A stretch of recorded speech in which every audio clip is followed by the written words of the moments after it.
ಕಂಡಿದ್ದನ್ನು ಕಂಡ ಹಾಗೆ ಹೇಳುವವರಿಗೆ ರಾಜಕೀಯದಲ್ಲಿ ಬಾಳಿಕೆ ಕಡಿಮೆ. ನಿಷ್ಠುರವಾದಿ, ಲೋಕವಿರೋಧಿ ಅನ್ನುತ್ತಾರಲ್ಲ, ಹಾಗೆ ಈ ಸಾಲಿಗೆ ಸೇರಿದವರೇ ಬಸವರಾಜ್ ಪಾಟೀಲ್ ಯತ್ನಾಳ್. ರಾಜ್ಯ ಬಿಜೆಪಿಯಲ್ಲಿ ಯಾರ್ಯಾರೋ ಸ್ಥಾನಮಾನವನ್ನ ಅನುಭವಿಸುತ್ತಿದ್ದಾರೆ. ಅಂಥವರಿಗೆಲ್ಲ ಹೋಲಿಸಿದ್ರೆ ಯತ್ನಾಳ್ ಬಹಳ ಸೀನಿಯರ್ ಗಿರಾಕಿ. ವಾಜಪೇಯಿ ಕಾಲದಲ್ಲಿ ಮಂತ್ರಿಯಾಗಿದ್ದ ಯತ್ನಾಳ್ ಅವರೇ ಹೇಳಿಕೊಳ್ಳುವಂತೆ ಕೇಂದ್ರದಲ್ಲಿ ರಾಜ್ಯ ಬಿಜೆಪಿಯಿಂದ ಸಚಿವರಾದ ಮೂರನೇ ವ್ಯಕ್ತಿ ಇವರೇ. ಇವರಿಗಿಂತ ಮೊದಲು ಕೇಂದ್ರದಲ್ಲಿ ಕರ್ನಾಟಕ ಬಿಜೆಪಿಯಿಂದ ಮಂತ್ರಿಯಾಗಿದ್ದವರು ವಿ ಧನಂಜಯ್ ಕುಮಾರ್ ಮತ್ತು ಎನ್ ಅನಂತಕುಮಾರ್ ಮಾತ್ರ. ಆದರೆ ಇಷ್ಟೊಂದು ಸೀನಿಯಾರಿಟಿ ಹೊಂದಿರುವ ಯತ್ನಾಳ್ ಸಾವಧಾನದಿಂದ ಮತ್ತು ವಿವೇಚನೆಯಿಂದ ರಾಜಕಾರಣ ಮಾಡಿದ್ದರೆ ಮುಖ್ಯಮಂತ್ರಿ ಆಗುವ ಸಾಧ್ಯತೆಯೂ ಇತ್ತು ಅನ್ನುತ್ತಾರೆ ಕೆಲವು ರಾಜಕೀಯ ವಿಶ್ಲೇಷಕರು. ಯಾಕಂದ್ರೆ ಯತ್ನಾಳ್ಗೆ ಜಾತಿ ಮತ್ತು ಪ್ರದೇಶದ ಹಿನ್ನೆಲೆ ಇದೆ. ಅದಕ್ಕಿಂತ ಮುಖ್ಯವಾಗಿ ಹಿಂದುತ್ವದ ಫೈರ್ ಬ್ರ್ಯಾಂಡ್ ಆಗಿ ಗುರುತಿಸಿಕೊಂಡಿರುವವರು. ಇವರನ್ನ ಈ ಸಿದ್ಧಾಂತದ ಪ್ರತಿಪಾದಕರು ಜಾತಿ ಪ್ರದೇಶದ ಸೀಮೆಯ ಹೊರತಾಗಿ ಬೆಂಬಲಿಸುತ್ತಿದ್ದಾರೆ. ಹೀಗಾಗಿ ಎತ್ತರದ ಸ್ಥಾನಕ್ಕೆ ಹೋಗುವ ಅವಕಾಶವನ್ನ ಯತ್ನಾಳ್ ಈಗಲೂ ಇದೆ ಎನ್ನುತ್ತಾರೆ ಹಲವಾರು ಅವರ ಸಹಚಕರು ಕೂಡ. ಅಷ್ಟಕ್ಕೂ ಈ ಹಿಂದೂ ಫೈರ್ ಬ್ರ್ಯಾಂಡ್ ವಿಜಯಪುರದ ಕಿಂಗ್ ಯತ್ನಾಳ್ ಅವರ ಅಸಲಿ ಸ್ಟೋರಿ ಏನು ಎಂಬುದನ್ನ ಇವತ್ತಿನ ಈ ವಿಡಿಯೋದಲ್ಲಿ ತಿಳಿದುಕೊಳ್ಳೋಣ. ಅದಕ್ಕಿಂತ ಮೊದಲು ನೀವು ನಮ್ಮ ಚಾನೆಲ್ಗೆ ಹೊಸಬರಾಗಿದ್ದರೆ ದಯವಿಟ್ಟು ಈಗಲೇ ಸಬ್ಸ್ಕ್ರೈಬ್ ಮಾಡಿ, ಜೊತೆಗೆ ಬೆಲ್ ಐಕನ್ ಕೂಡ ಪ್ರೆಸ್ ಮಾಡಿ.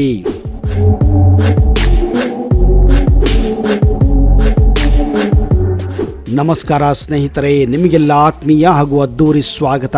ಬಾಯಿ ಇದ್ದರೆ ತಾಯಿ ಇದ್ದಂತೆ ಎಂಬ ಲೋಕಾರೂಢಿಯ ಮಾತಿದೆ. ಆದರೆ ಬಿಜೆಪಿಯ ಬಸವರಾಜ್ ಪಾಟೀಲ್ ಯತ್ನಾಳ್ ಅವರಿಗೆ ಇದು ವರದಾನವಾಗುವ ಬದಲು ಶಾಪವಾಗಿದೆ ಎಂದು ಕೆಲವರು ನಂಬುತ್ತಾರೆ. ಗುಂಡು ಹೊಡೆದಂತೆ ಮಾತನಾಡುವ ಯತ್ನಾಳ್ ಶೈಲಿ ಲೋಕವಿಖ್ಯಾತವಾದದ್ದು. ಯತ್ನಾಳ್ ಗೌಡರ ಬಾಯಿಗೆ ಸಿಕ್ಕರೆ ಅವರು ಯಾರನ್ನು ಬಿಡೋದಿಲ್ಲ. ಆದ್ರೆ ಸದ್ಯ ನರೇಂದ್ರ ಮೋದಿ ಹಾಗೂ ಅಮಿತ್ ಶಾ ಅವರಿಗೆ ಕ್ಲಾಸ್ ತೆಗೆದುಕೊಂಡಿಲ್ಲ ಎನ್ನುವಷ್ಟೇ ಬಿಜೆಪಿಯವರ ಪುಣ್ಯ ಮಾತ್ರ. ಉಳಿದಂತೆ ಅವರು ಯಡಿಯೂರಪ್ಪರಿಂದ ಹಿಡಿದು ರಾಜ್ಯ ಬಿಜೆಪಿಯ ಯಾವ ನಾಯಕನನ್ನು ಬಿಟ್ಟಿಲ್ಲ. ಏನಾದರೂ ಒಂದು ವಿಚಾರದಲ್ಲಿ ಡಿಕ್ಕಿ ಹೊಡೆಯುವುದೇ ಯತ್ನಾಳ್ ಅವರ ವಿಶೇಷ ಸ್ಟೈಲ್ ಆಗಿದೆ. ಇನ್ನು ಸಿದ್ದರಾಮಯ್ಯ ಆಗಲಿ ಡಿ.ಕೆ. ಶಿವಕುಮಾರ್ ಆಗಲಿ ಅವರನ್ನ ಅವರು ಎಂದು ಕ್ಯಾರೆ ಮಾಡುವುದಿಲ್ಲ. ಏಕವಚನದಲ್ಲಿಯೇ ಮಾತನಾಡುತ್ತಾರೆ. ಯತ್ನಾಳ್ ಅವರ ಈ ಸ್ಟೈಲೇ ಅವರಿಗೆ ಮುಳುವಾಗಿ ಪ್ರಮುಖ ಸ್ಥಾನಮಾನಗಳು ಕೈ ತಪ್ಪಲು ಕಾರಣವಾಗಿದೆ ಎಂದು ಹಲವಾರು ಜನ ನಂಬುತ್ತಾರೆ. ಈ ಹಿಂದೂ ಫೈರ್ ಬ್ರ್ಯಾಂಡ್ ಹುಟ್ಟಿದ್ದು 13ನೇ ಡಿಸೆಂಬರ್ 1963 ಬಿಜಾಪುರದಲ್ಲಿ. ಕರ್ನಾಟಕದ ಆಗಿನ ಬಿಜಾಪುರ, ಈಗಿನ ವಿಜಯಪುರ. ತಂದೆ ರಾಮನಗೌಡ ಬಿ ಪಾಟೀಲ್ ಯತ್ನಾಳ್ ಮತ್ತು ತಾಯಿ ಕಾಶಿಬಾಯಿ ಪಾಟೀಲ್ ಯತ್ನಾಳ್. ಬಸವರಾಜ್ ಪಾಟೀಲ್ ಯತ್ನಾಳ್ ಮೂಲತಃ ಲಿಂಗಾಯತ ಸಮುದಾಯಕ್ಕೆ ಸೇರಿದವರಾಗಿದ್ದಾರೆ. ಯತ್ನಾಳ್ 1983 ಹಾಗೂ 84ರಲ್ಲಿ ಬಿಜಾಪುರದ BLEA Patil college of commerce ನಿಂದ ಕಾಮರ್ಸ್ ಪದವಿಯನ್ನ ಪಡೆದುಕೊಂಡಿದ್ದಾರೆ. ಬಸವರಾಜ್ ಪಾಟೀಲ್ ಯತ್ನಾಳ್ ಅವರಿಗೆ ಶಾಲೆ ಹಾಗೂ ಕಾಲೇಜು ದಿನಗಳಿಂದ ಕ್ರಿಕೆಟ್ ಅಂದರೆ ಪಂಚಪ್ರಾಣ. ಸಮಯ ಸಿಕ್ಕಾಗಲೆಲ್ಲ ತಮ್ಮ ಸ್ನೇಹಿತರ ಜೊತೆ ಬಸವರಾಜ್ ಆಗಾಗ ಕ್ರಿಕೆಟ್ ಅನ್ನು ಕೂಡ ಆಡುತ್ತಿದ್ದರು ಎಂದು ಅವರ ಸ್ನೇಹಿತರು ಈಗಲೂ ಹೇಳುತ್ತಾರೆ.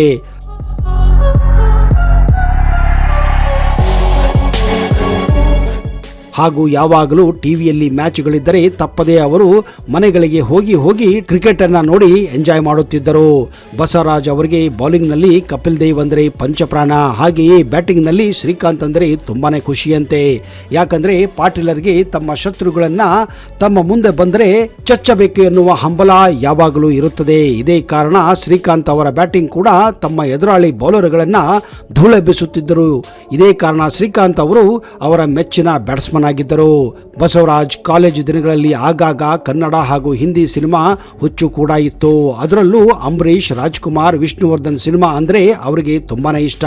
ಅದರಲ್ಲೂ ಅಂಬರೀಶ್ ನಟನೆಯ ಚಕ್ರವ್ಯೂಹ ಸಿನಿಮಾ ಅಂದ್ರೆ ಅವರಿಗೆ ತುಂಬಾನೇ ಇಷ್ಟ ಆಗಿತ್ತು.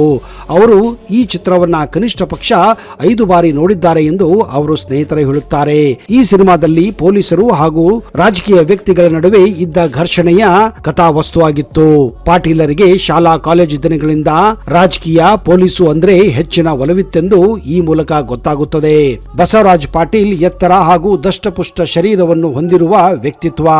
ಯಾವ ಹುಡುಗಿಯರು ಇವರನ್ನು ನೋಡಿದರೆ ಪ್ರೀತಿಯಲ್ಲಿ ಬೀಳುವಂತಹ ಪರ್ಸನಾಲಿಟಿ ಅವರಿಗೆ ಕಾಲೇಜು ದಿನಗಳಲ್ಲಿತ್ತು. ಆದ್ರೆ ವಿಚಿತ್ರ ಏನಂದ್ರೆ ಬಸವರಾಜ್ ಪಾಟೀಲ್ಗೆ ಹುಡುಗಿಯರಂದ್ರೆ ಅಷ್ಟಕ್ಕಷ್ಟೇ. ಹುಡುಗಿಯರನ್ನ ಕಂಡ್ರೆ ಅವರು 1 ಮೈಲು ದೂರ ಇರುತ್ತಿದ್ದರು. ಒಮ್ಮೆ ಇವರ ಕಾಲೇಜಿನ ಸಂದರ್ಭದಲ್ಲಿ ಒಬ್ಬ ಹುಡುಗಿ ಧೈರ್ಯ ಮಾಡಿ ಇವರನ್ನ ಅಪ್ರೋಚ್ ಮಾಡಿ ಗುಲಾಬಿ ಹೂ ಕೊಡಲು ಮುಂದೆ ಬಂದಿದ್ದಳು. ಮಾಡಿದ್ದಳು. ಈ ವಿಷಯ ಗೊತ್ತಾಗುತ್ತಿದ್ದ ಹಾಗೆ ಬಸವರಾಜ್ ಅಲ್ಲಿಂದ ದೂರ ಓಡೋಗಿದ್ದರು ಎಂದು ಅವರ ಸ್ನೇಹಿತರು ಹೇಳುತ್ತಾರೆ. ಮುಂದೆ ಅವರು ತಮ್ಮ ತಂದೆ ತಾಯಿ ಇಚ್ಛೆಯಂತೆ ಶೈಲಜಾ ಅವರನ್ನ ಮದುವೆಯಾಗುತ್ತಾರೆ. ಈಗ ಅವರಿಗೆ ಇಬ್ಬರು ಪುತ್ರರು ಕೂಡ ಇದ್ದಾರೆ.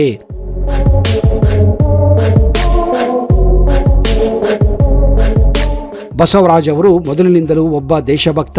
ಕಾಲೇಜು ಮುಗಿದ ತಕ್ಷಣ ಭಾರತೀಯ ಸೇನೆಯನ್ನು ಸೇರಬೇಕೆಂದು ದೃಢವಾದ ನಿರ್ಧಾರ ಮಾಡಿದ್ದರು.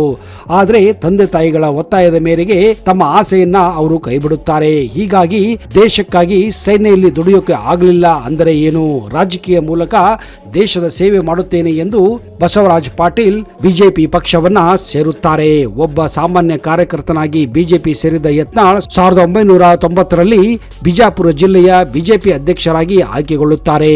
ಅವರ ಕಾರ್ಯವೈಖರಿಯನ್ನು ಕಂಡಂತಹ ಆಗಿನ ಬಿಜೆಪಿ ಪಕ್ಷ ಅವರನ್ನ ಮುಂದೆ ಕರ್ನಾಟಕ ರಾಜ್ಯ ಬಿಜೆಪಿ ಉಪಾಧ್ಯಕ್ಷರನ್ನಾಗೂ ಕೂಡ ಮಾಡುತ್ತದೆ.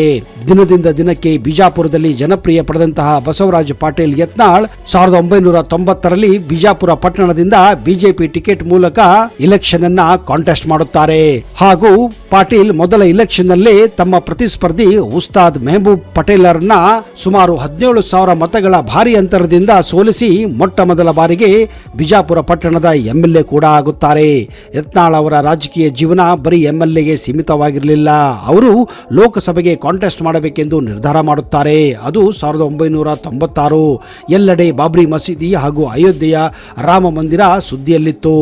ಇದೇ ಕಾರಣ ಲೋಕಸಭೆಗೆ ಬಿಜೆಪಿ ಟಿಕೆಟ್ ಪಡೆದು ಬಿಜಾಪುರ ಕ್ಷೇತ್ರದಿಂದ ಸ್ಪರ್ಧಿಸಿ ಸೋಲನ್ನೊಪ್ಪುತ್ತಾರೆ. ಹೀಗಾಗಿ ಅವರು ಮತ್ತೆ ಒಬ್ಬ ಎಂಎಲ್ಎ ಆಗಿ ಮುಂದುವರಿಯಬೇಕಾಗುತ್ತದೆ. ಆದರೆ ಲೋಕಸಭೆ ಸೇರುವ ಅವರ ಕನಸು ಮಾತ್ರ ಮುಂದುವರಿಯುತ್ತದೆ. ಮತ್ತೆ 1999ರಲ್ಲಿ ಲೋಕಸಭೆ ಇಲೆಕ್ಷನ್ ಬಂದಾಗ ಪಟ್ಟು ಬಿಡದೆ ಮತ್ತೆ ಇಲೆಕ್ಷನ್ ಅಲ್ಲಿ ಕಾಂಟೆಸ್ಟ್ ಮಾಡುತ್ತಾರೆ.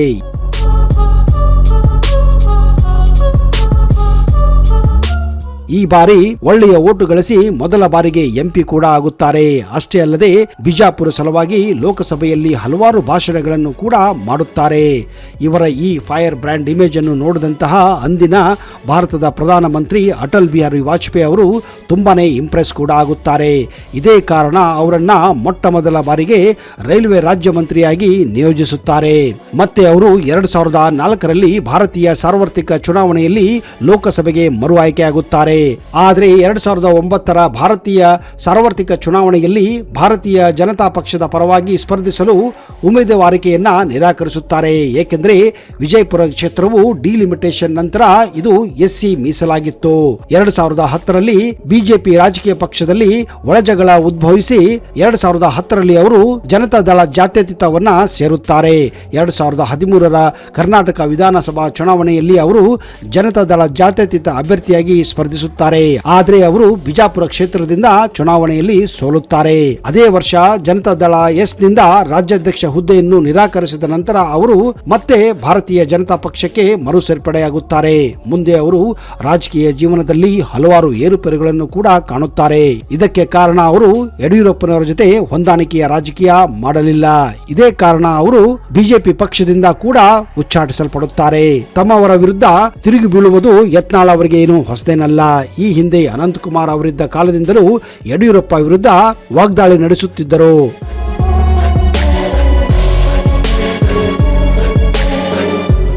ಹೀಗಾಗಿ ಪದೇ ಪದೇ ಪಕ್ಷದಿಂದ ಹೊರಹಾಕಿಸಲ್ಪಟ್ಟಿದ್ದರು.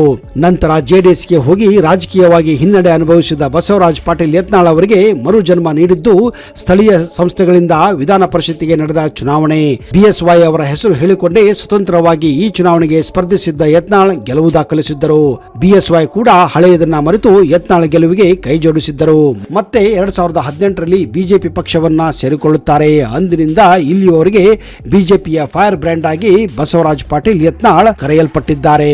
ನಿಜ ಹೇಳಬೇಕೆಂದರೆ ಕರ್ನಾಟಕದ ರಾಜಕೀಯದಲ್ಲಿ ಬಸವರಾಜ್ ಪಾಟೀಲ್ ಎಂದರೆ ಕೇವಲ ಸ್ವಪಕ್ಷೀಯವರಿಗೆ ಮಾತ್ರವಲ್ಲ, ವಿರೋಧ ಪಕ್ಷದವರು ಕೂಡ ಗಡಗಡನೆ ನಡುಗುತ್ತಾರೆ.